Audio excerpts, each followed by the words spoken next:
Bismillahirrahmanirrahim. Assalamualaikum warahmatullahi wabarakatuh. Anak-anak, hari ini kita akan belajar materi tentang macam-macam najis dan bentuk najis, yaitu ainiyah dan hukmiyah. Mohon diperhatikan ya. Najis adalah sesuatu yang menjadi penghalang ibadah atau penyebab tidak sahnya suatu ibadah, seperti ibadah sholat, membaca Al-Quran, dan tawaf jika najisnya menempel di tubuh, pakaian, dan tempat untuk ibadah. Macam-macam najis. Yang pertama, darah, baik darah manusia maupun darah hewan. Yang kedua, nanah. Yang ketiga, muntahan, baik muntahan manusia maupun muntahan hewan. Yang keempat, bangkai hewan, kecuali hewan yang hanya hidup di air, contohnya ikan. Yang kelima, kotoran hewan dan manusia. Yang keenam, air kencing atau air seni hewan dan manusia. Yang ketujuh, hewan anjing dan babi, yaitu yang tergolong najis besar. Yang kedelapan, cairan wadi dan madhi. Yang kesembilan, minuman beralkohol. Yang kesepuluh, cairan yang berasal dari lambung naik ke atas mulut, yang biasa disebut iler. Nah, ini adalah macam-macam najis yang harus kita pahami agar ibadah kita ini diterima dan sah. Ya, karena kalau kita tidak paham macam-macam najis, ya, khawatir jika salah satu najis ini menempel di tubuh, pakaian, dan tempat ibadah kita, maka ibadah kita tidak sah, terutama ibadah sholat. Nah, walaupun ini adalah macam-macam najis, ya, bukan berarti semua yang kotor itu bersifat najis, ya. Contohnya apa? Ya, keringat, upil misalkan, ya, debu, tanah, ya, walaupun itu kotor, ya, namun tidak bersifat najis, ya, dan tidak menghalangi untuk ibadah. Walaupun yang kotor itu tidak bersifat najis, tetapi kita harus tetap menjaga kebersihan, ya, karena menjaga kesucian atau kebersihan itu sebagian dari iman. Selanjutnya, apa itu bentuk najis? Yaitu ainiyah dan hukmiyah. Yang pertama, najis ainiyah adalah najis sedang, yaitu contohnya darah, nanah, muntahan, bangkai hewan, air seni, dan kotoran manusia maupun hewan yang masih terlihat bentuk dan tercium baunya pada sesuatu, baik itu di tempat, di pakaian, di tubuh kita, maupun di benda-benda kita. Maksudnya najis ainiyah ini najis yang masih terlihat bentuknya, warnanya, dan baunya masih tercium, ya, masih tercium aromanya, ya, menempel di tempat kita, ya, lantai kita, ya, pakaian kita, tubuh kita, benda-benda, ya, masih terlihat bentuk najisnya, maka najis itu disebut najis ainiyah, ya, bentuknya, warnanya, dan baunya masih ada. Yang kedua, najis hukmiyah adalah najis yang tidak terlihat bentuknya dan baunya sudah hilang pada sesuatu, baik itu di tempat, di pakaian, dan di tubuh kita maupun di benda-benda milik kita. Maksudnya itu, jika, ya, lantai kita terkena najis dan najisnya hilang, baunya hilang, selama lantai itu belum disucikan dengan air, maka lantai itu masih dibilang najis, masih bersifat najis, ya, walaupun najisnya hilang, ya. Karena apa? Belum disucikan dengan air, walaupun najisnya itu hilang, baunya hilang, tetap masih bersifat najis karena belum disucikan dengan air.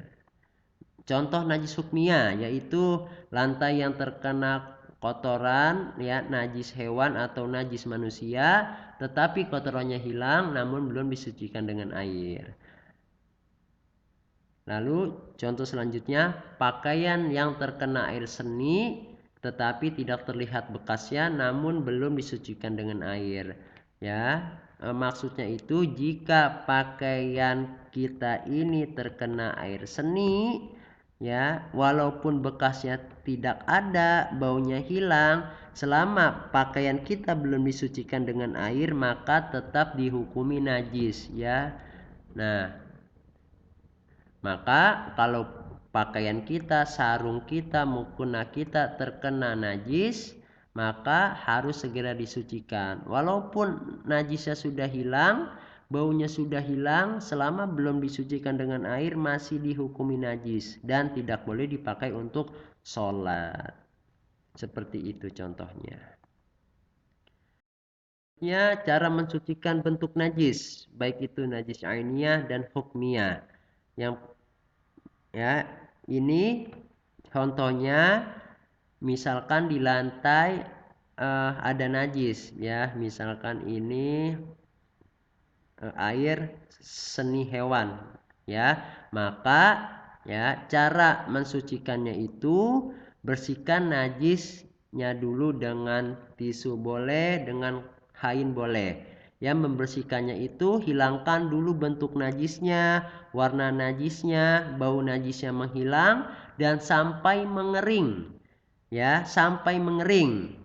Jika najisnya sudah hilang, lantainya mengering, ya, maka lalu lantainya itu disiram dengan air mineral, ya, atau air yang suci mensucikan, ya, aqua, ya, air sumur, air galon. Nah, itu termasuk air-air yang mensucikan, bisa untuk mensucikan, ya, seperti itu. Jadi kalau di lantai kita ada najis, ya, jangan langsung dipel, ya, karena kalau najisnya belum diangkat, najisnya belum hilang, ya, langsung dielap, ya, pel, maka najisnya menyebar kemana-mana.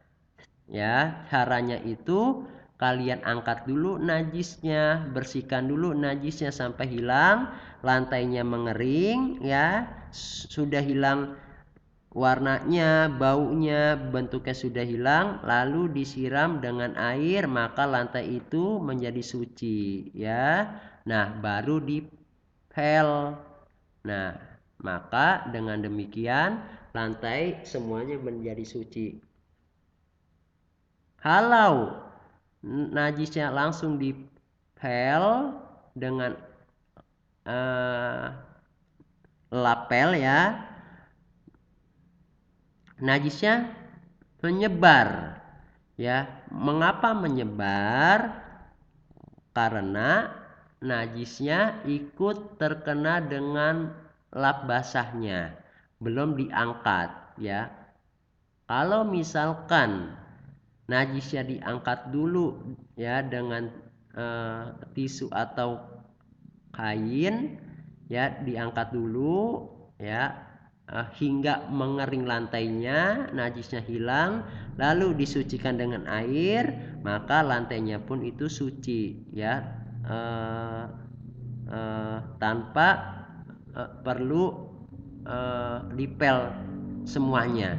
Yang penting, ya, lantai yang terkena najis itu sudah suci, ya, dengan mudah.